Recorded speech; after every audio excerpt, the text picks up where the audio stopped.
Hello everyone, welcome to law learning school. आज की video में हम डिस्कस करेंगे section 10, 11 and 12 of Indian contract act 1872। सबसे पहले हम बात करते हैं सेक्शन 10 की। तो सेक्शन 10 ऑफ इंडियन कॉन्ट्रैक्ट ये बोलता है कि when what agreement are contract, कि कौन से एग्रीमेंट जो होंगे वो कॉन्ट्रैक्ट होते हैं। ठीक है, तो सेक्शन 10 में बोला है कि ऑल एग्रीमेंट, जितने भी एग्रीमेंट, यदि वो सभी क्या है, कॉन्ट्रैक्ट हैं, यदि वो बनाए जाएं with free consent and parties जो है कॉम्पिटेंट हो और लॉफुल कंसिडरेशन हो और लॉफुल ऑब्जेक्ट हो, तब वो होंगे कॉन्ट्रैक्ट। ठीक है, यही बात बोली है सेक्शन 10 में, जिसमें बोला है कि कोई भी एग्रीमेंट, ठीक है, जब दोनों पार्टीज की ऑफर हो गया, एक्सेप्टेंस हो गया और दोनों पार्टीज के बीच में प्रॉमिस हो गया उनकी फ्री कंसेंट से, ओके, और साथ ही साथ एक लॉफुल ऑब्जेक्ट के लिए, मतलब और जो उसका ऑब्जेक्ट जो है वो अनलॉफुल ना हो, लॉफुल ऑब्जेक्ट हो, साथ ही साथ लॉफुल कंसिडरेशन हो और जो पार्टीज है वो कॉम्पिटेंट हो, तब वो बन जाता है कॉन्ट्रैक्ट। ठीक है, यही बात करते हैं सेक्शन 10, जिसमें बोला है कि कौन से एग्रीमेंट जो होंगे वो कॉन्ट्रैक्ट होंगे। बोला वो सभी एग्रीमेंट कॉन्ट्रैक्ट होंगे जिसमें क्या है, फ्री कंसेंट है, पार्टीज जो है कॉम्पिटेंट है और लॉफुल कंसिडरेशन है और लॉफुल ऑब्जेक्ट है। ठीक है, और जो कि एक्सप्रेसली डिक्लेयर नहीं किए गए हैं वॉइड, वो एग्रीमेंट क्या होंगे, कॉन्ट्रैक्ट होंगे। ठीक है, यही सिंपल सी बात की है सेक्शन 10 में। साथ ही साथ बात कर लेते हैं कि फ्री कंसेंट क्या होती है। जब पार्टी जो होती है फ्रीली जो अपनी कंसेंट देती है विदाउट एनी प्रेशर किसी भी एग्रीमेंट में एंटर होने के लिए और उसको कॉन्ट्रैक्ट बनाने के लिए, ठीक है, तो वो हो गया फ्री कंसेंट। अब हम बात करते हैं कि पार्टीज कॉम्पिटेंट क्या होती हैं। तो बोला है कॉम्पिटेंट पार्टी को कॉम्पिटेंट देखने के लिए क्या होना चाहिए, एक तो उनकी एज जो है वो एज ऑफ मेजॉरिटी होनी चाहिए, मतलब 18+ होनी चाहिए। और साथ ही साथ बात की है कि जो पर्सन हो, दोनों पार्टीज जो इस कॉन्ट्रैक्ट में एंटर हो रही है वो क्या होनी चाहिए, कि साउंड माइंड होनी चाहिए। तीसरा बोला कि वो किसी भी लॉ के द्वारा वो डिस्क्वालिफाइड डिक्लेयर नहीं किए होनी चाहिए। ठीक है, बोले not disqualified from entering into contract by any law. ठीक है, यही बात की है सेक्शन 10 में। अब हम देख लेते हैं सेक्शन 11 और 12 में क्या बात भी बोली गई है। तो सेक्शन 11 में बोला है कैपेसिटी टू कॉन्ट्रैक्ट, कि कौन कौन सी पार्टी जो है वो कॉम्पिटेंट है किसी भी कॉन्ट्रैक्ट को करने के लिए। ठीक है, according to section 11 every person is competent, जिसमें बोला हर वो पर्सन जो है वो कॉम्पिटेंट है कॉन्ट्रैक्ट करने के लिए, who is of the age of majority according to the law to which he is subject. Mean आप सभी जानते हैं कि जो हमारा इंडियन कॉन्ट्रैक्ट एक्ट है वो इंग्लिश कॉमन लॉ पर बेस्ड है। ठीक है, तो इसमें इसको हमने जो है वो हमने इंडियन कॉन्ट्रैक्ट एक्ट को, उसी के प्रोविजन को हमने यहाँ अपनाया है। ठीक है, इसमें सेक्शन 11 है वो ये बात करता है कि हर वो पर्सन जो है वो कॉम्पिटेंट है किसी भी कॉन्ट्रैक्ट को करने के लिए यदि उसकी एज ऑफ मेजॉरिटी क्या है, according to the law to which he is subject. Mean आप जिस भी देश में रह रहे हैं, जिस वहां की क्या है, जिस भी लॉ को आप मतलब अडॉप्ट करते हैं, जिस भी लॉ के अकॉर्डिंग आप चलते हैं, उसमें जो एज ऑफ मेजॉरिटी है वही इस सेक्शन 11 में बताई गई है कि उसके अकॉर्डिंग जो पर्सन होगा वो मेजर होना चाहिए। ठीक है, और साथ ही साथ बोला है हु इज साउंड माइंड होना चाहिए और not disqualified from contracting by any law होना चाहिए। ठीक है, अब हम बात कर लेते हैं कि हम जो है हम जो इंडियन लोग हैं वो एज ऑफ मेजॉरिटी को किस तरह से काउंट करते हैं, किस तरह से देखते हैं कि हम जो है वो मेजर हैं। तो हम जैसे इंडियन कॉन्ट्रैक्ट एक्ट में कहीं भी एज जो है वो डिफाइन नहीं किया है कि ये एज ऑफ मेजॉरिटी है। तो हम सेक्शन 3 में जाएंगे। Section 3 of Indian majority act 1875 का बोलता है कि एज, इसमें बोला है age of majority of a person जो कि इंडिया में रह रहे हैं, डोमिसाइल इन इंडिया है।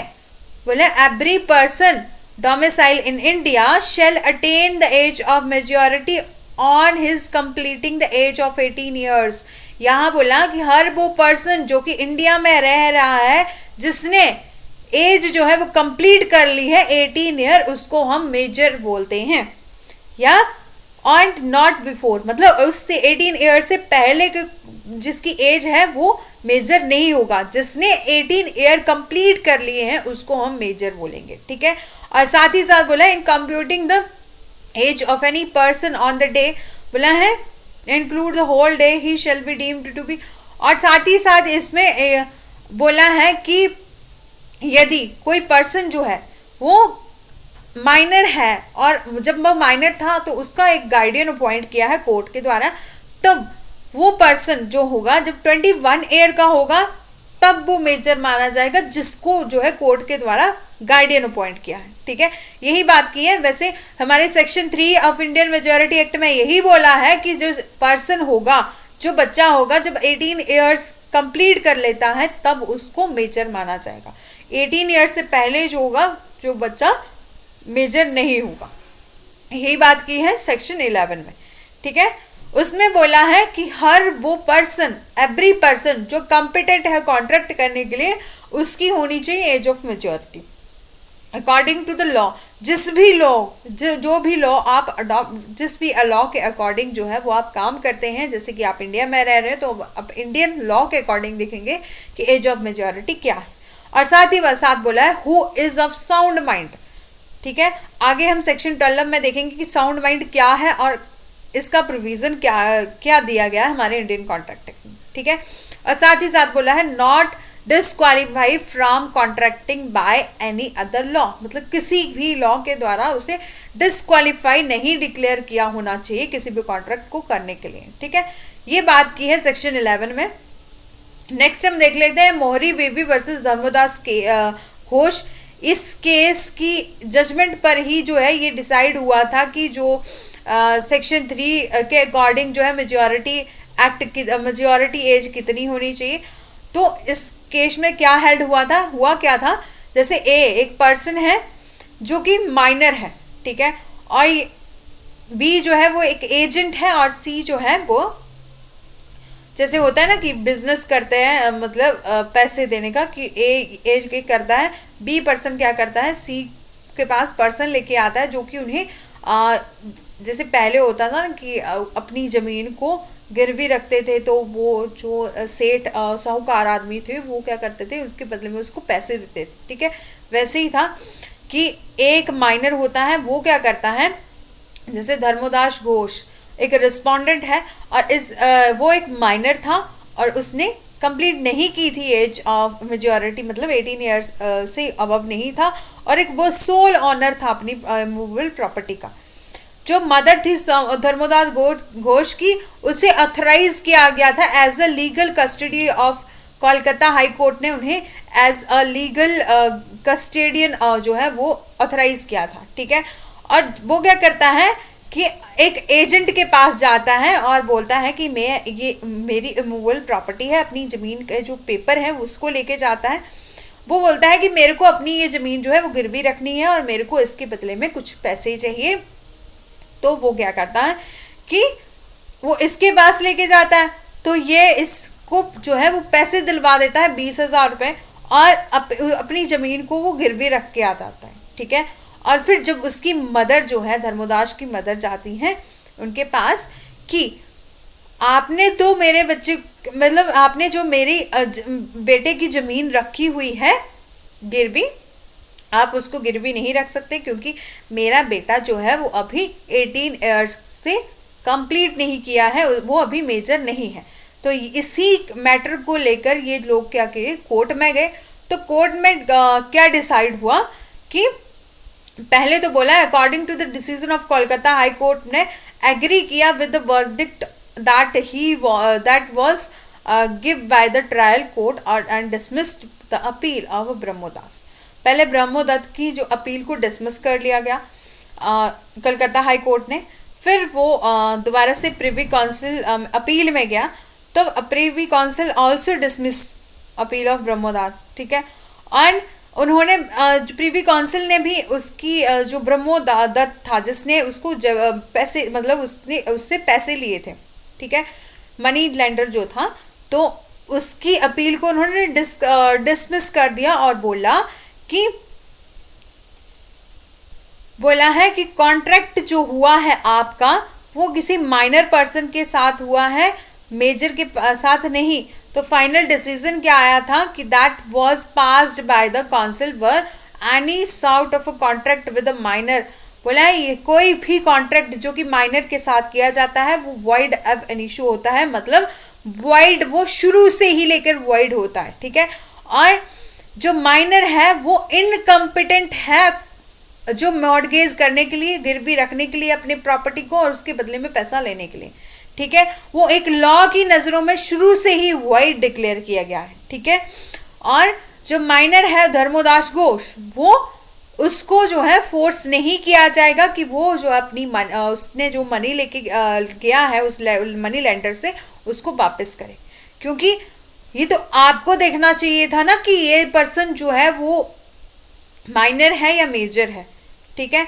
ना तो बी को पता था ना सी को पता था, मतलब ना ही उस एजेंट को पता था ना ही मनी लेंडर को पता था कि ये पर्सन जो है मतलब धर्मोदास घोष जो है वो अभी तक मेजर है, माइनर है, मतलब मेजर नहीं हुआ, ठीक है। जब कोर्ट में लेके गए तो कोर्ट वालों ने बोला कि ये जो कॉन्ट्रैक्ट माइनर के साथ हुआ है ये from the beginning he void of an issue है, मतलब जो मेजर माइनर पर्सन है धर्मोदास घोष वो कॉम्पिटेंट ही नहीं है कहीं भी मॉर्गेज करने के लिए अपनी प्रॉपर्टी को और उसके बदले में मनी लेने के लिए। यदि ऐसा हुआ है फिर भी जो है धर्मोदास घोष जो है वो उसको फोर्स नहीं किया जाएगा मनी वापस लेने के लिए, ठीक है।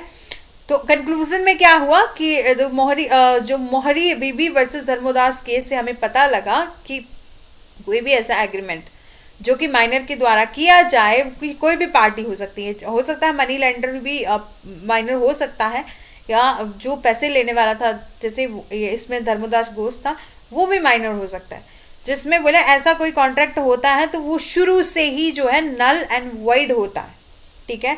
और जो एग्रीमेंट होगा वो लॉ की नज़रों में एग्रीमेंट नहीं माना जाएगा इन केस यदि माइनर के पेरेंट्स और कस्टेडियन जो है shall not liable to dealing. और इस केस में क्या होगा कि जो माइनर के पेरेंट्स होंगे और गार्डियन होंगे वो जो है वो लाइबल नहीं होंगे जो भी एक्ट जो है without the permission of without the consent of their guardian and parents किया गया हो, ठीक है। और वो लाइबल नहीं होंगे किसी भी मनी को रिटर्न करने के लिए, मनी को रिटर्न करने के लिए by the minor out of the moral obligation. मतलब यहाँ पर उसके पेरेंट्स की कोई ऑब्लिगेशन नहीं बनती है, बोले ऐसा कोई भी कॉन्ट्रैक्ट या एग्रीमेंट किया गया है किसी माइनर के द्वारा और वो माइनर क्या है और वो माइनर उसको पता नहीं है कि मतलब उसके पेरेंट्स को पता नहीं है कि इसने ऐसा कोई एग्रीमेंट कर लिया है, मतलब without the consent of a parents हुआ है, तो उस केस में क्या है उसके पेरेंट्स जो होंगे वो लाइबल नहीं होंगे उस मनी को दोबारा से देने के लिए, मतलब किसी भी चीज़ को रिटर्न करने के लिए और कोई भी ऑब्लिगेशन जो परफॉर्म करने के लिए, ठीक है। यही था हमारे इस धर्मोदास मोहरी बीबी धर्मोदास केस में। बहुत ही इंपॉर्टेंट केस है, काफ़ी बार एग्जाम में पूछा जाता है। अब हम देख लेते हैं सेक्शन हमारा, जैसे हमने यहाँ देख लिया कि एज ऑफ मेजॉरिटी क्या है, अब हम देखेंगे साउंड माइंड क्या है, ठीक है। सेक्शन 12 में चलते हैं जिसमें बोले section 12 of Indian contract act 1872 बात करता है what is a sound mind for the purpose of contract. मतलब कौन सा पर्सन जो है वो साउंड माइंड है for the purpose of contract करने के लिए, जिसमें बोला a person is said to be sound mind. एक पर्सन को साउंड माइंड बोल सकते हैं for the purpose of making the contract if at the time, बोले जब वो किसी कॉन्ट्रैक्ट को एंटर हो रहा है उस टाइम क्या है ही इज कैपेबल है, वो कैपेबल है अंडरस्टैंड करने के लिए एंड फॉर्म करने के लिए कोई रैशनल जजमेंट, ठीक है। मतलब उसको अंडरस्टैंडिंग है कि उसके द्वारा जो एक्ट किया जा रहा है, उसके द्वारा जो कॉन्ट्रैक्ट किया जा रहा है वो सही है, वो अपनी अंडरस्टैंडिंग के अकॉर्डिंग, मतलब उसको सही से समझ है उसमें उस कॉन्ट्रैक्ट को करने के लिए, तब उसको बोला जाएगा कि वो क्या है, साउंड माइंड है, ठीक है। वो कॉम्पिटेंट होना चाहिए, मतलब वो अंडरस्टैंड करना चाहिए कॉन्ट्रैक्ट की जो भी कॉन्ट्रैक्ट में जो भी टर्म एंड कंडीशन लिखी गई हैं उसको समझने के लिए वो कैपेबल होना चाहिए। अ person who is usually of unsound mind but occasionally of sound mind. यदि कोई पर्सन जो है वो यूजली अनसाउंड माइंड रहता है बट कभी कभी वो है साउंड माइंड हो जाता है, may make a contract when, तब इस केस में क्या होगा, वो तब कॉन्ट्रैक्ट कर सकता है जब वो साउंड माइंड हो। मीन कोई पर्सन जैसे कि वो हमेशा ही अनसाउंड माइंड रहता है, मतलब उसको हमेशा ही उसका जो है मेंटल थोड़ा मतलब ठीक नहीं रहता है मेंटली वो, लेकिन कभी कभी क्या है ओकेजनली वो ठीक भी हो जाता है। बोला वो पर्सन तभी कॉन्ट्रैक्ट कर सकता है जब वो साउंड माइंड होगा। फिर बोला a person who is usually of sound mind, एक पर्सन जो यूजली साउंड माइंड रहता है, हमेशा ही साउंड माइंड तो ठीक रहता है, लेकिन कभी कभी ओकेजनली होता है, जैसे कोई फंक्शन वगैरह चल रहा हो तो उसको क्या होता है अनसाउंड माइंड हो जाता है वो थोड़े टाइम के लिए। तो may not make a contract when is unsound mind, मतलब तब वो कॉन्ट्रैक्ट नहीं कर सकता यदि वो जब अनसाउंड माइंड है। ठीक है, और person of sound mind according to section 12 में हमें बोला है कि the purpose of entering into a contract person set to be the sound mind capable. यही हमने बात डिस्कस करी कि यदि कोई पर्सन जो है वो किसी भी कॉन्ट्रैक्ट में एंटर हो रहा है तो जब वो एंटर होगा उस टाइम जो है वो पर्सन साउंड माइंड होना चाहिए, मतलब कैपेबल होना चाहिए अंडरस्टैंड करने के लिए, कॉन्ट्रैक्ट को अंडरस्टैंड कर, उसकी कॉन्ट्रैक्ट की टर्म एंड कंडीशन को अंडरस्टैंड करने के लिए कैपेबल होना चाहिए। Being able to access the effect upon the interest, मतलब वो कैपेबल होना चाहिए कि वो अंडरस्टैंड करे कि उसके जो उसके द्वारा जो कॉन्ट्रैक्ट बनाया जा रहा है, जिस कॉन्ट्रैक्ट में वो एंटर हो रहा है उसकी टर्म एंड कंडीशन क्या है, उसकी क्या वैलिडिटी है, क्या वो उसके लिए उसके इंटरेस्ट में है या नहीं है, उसके फेवर में है या नहीं है, वो सब कुछ जो है वो उसके द्वारा जो है वो अंडरस्टैंड किया गया होना चाहिए। It is important not to a person who is usually of sound mind, ये हमने लास्ट में आई थिंक ये दो बार थोड़ा यहाँ हो गया। वैसे यही है कि एक पर्सन जो है वो यूजली अनसाउंड माइंड रहता है बट ओकेजनली वो साउंड माइंड रहता है, वो तब भी कॉन्ट्रैक्ट में एंटर हो सकता है जब वो साउंड माइंड है। नो पर्सन बोले यदि कोई भी पर्सन बोले जो पर्सन क्या है हमेशा ही अनसाउंड माइंड रहता है, यदि कभी कभी जो है वो साउंड माइंड हो जाता है, तब यदि कोई कॉन्ट्रैक्ट किया जाना चाहिए तो वो उस टाइम किया जाना चाहिए जब वो साउंड माइंड है। उस टाइम यदि कोई कॉन्ट्रैक्ट किया जा रहा है जब वो अनसाउंड माइंड है तो वो वॉइड होगा। एक इलस्ट्रेशन है, एक पेशेंट है in lunatic asylum and who is interval of sound mind and may contract during the those interval.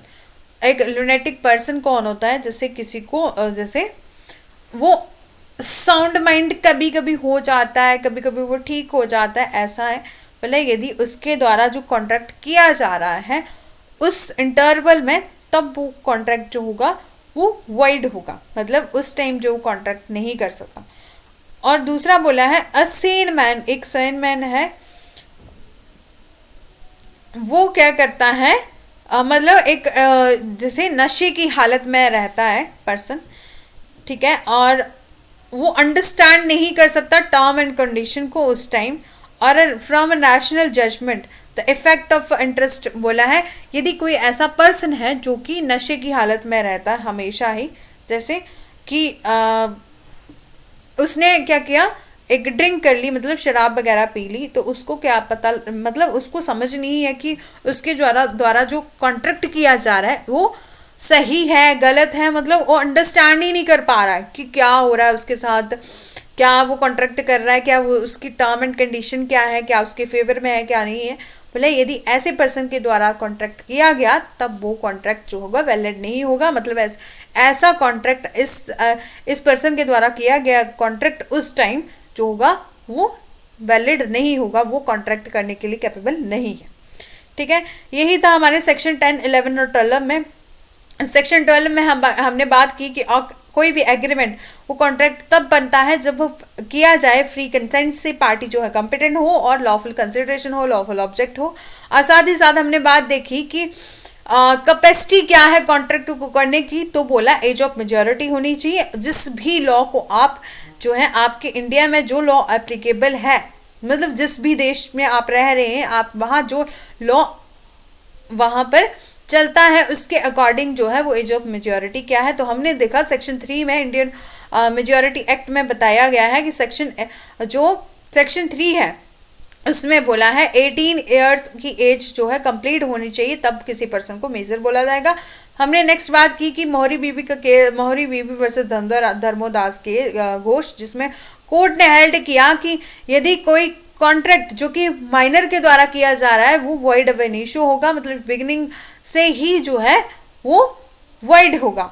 और नेक्स्ट हमने बात की सेक्शन 12 की, जिसमें बोला है साउंड माइंड कौन होगा पर्सन। बोला है यदि कोई पर्सन जो है किसी भी कॉन्ट्रैक्ट में एंटर हो रहा है वो अंडरस्टैंड उसे समझ में आना चाहिए, वो कैपेबल होना चाहिए अंडरस्टैंड करने के लिए form and rational judgement and interest of the contract को, ठीक है। मतलब उसको सही से अंडरस्टैंडिंग होनी चाहिए। वो यदि कोई पर्सन है जो हमेशा ही अनसाउंड माइंड रहता है, उसका मेंटल लेवल थोड़ा ठीक नहीं रहता है, लेकिन कभी कभी वो ठीक हो जाता है, बोला तब भी वो कॉन्ट्रैक्ट कर सकता है जब वो ठीक हो, साउंड माइंड हो। और बोला है कि कोई पर्सन जो है वो हमेशा ही साउंड माइंड रहता है और बट ओकेजनली क्या है अनसाउंड माइंड हो जाता है, तो बोला उसके द्वारा किया गया कॉन्ट्रैक्ट जो होगा वो तभी किया गया होना चाहिए जब वो साउंड माइंड हो। यदि अनसाउंड माइंड की कंडीशन में जो है कॉन्ट्रैक्ट किया गया है तब वो वैलिड नहीं होगा, या वो पर्सन जब अनसाउंड माइंड है तब वो कॉन्ट्रैक्ट नहीं कर सकता। यही देखा हमने तीनों सेक्शंस में। ओके, यदि आपको वीडियो अच्छी लगी है then do like share and subscribe and press the bell icon for further notification. और साथ ही साथ मैं आपको बताती चलूँ कि मेरे इस चैनल पर लॉ लर्निंग स्कूल में मैंने एक प्लेलिस्ट भी बनाई है जिसे हमने कॉन्स्टिट्यूशन करवाया है और साथ ही साथ MCQ ऑफ IPC करवाए हैं और हिंदू लॉ डिस्कस किया है और administrative law, contract act, Indian penal code की 31st वीडियो डाल दी है, ठीक है। और यदि आप उसको देखना चाहते हैं तो मेरे चैनल की प्लेलिस्ट में जाके ये सारी ही वीडियो को आप देख सकते हैं। और साथ ही साथ जो है यदि आप मेरे से आगे आने वाली वीडियो में पढ़ना चाहते हैं तो आप मेरे चैनल को लाइक करिएगा, शेयर करिएगा, सब्सक्राइब करिएगा और प्रेस करिएगा बेल आइकन को, ताकि आगे आने वाली जितनी भी वीडियो की नोटिफिकेशन है वो आप तक पहुंच सके। Thanks for watching.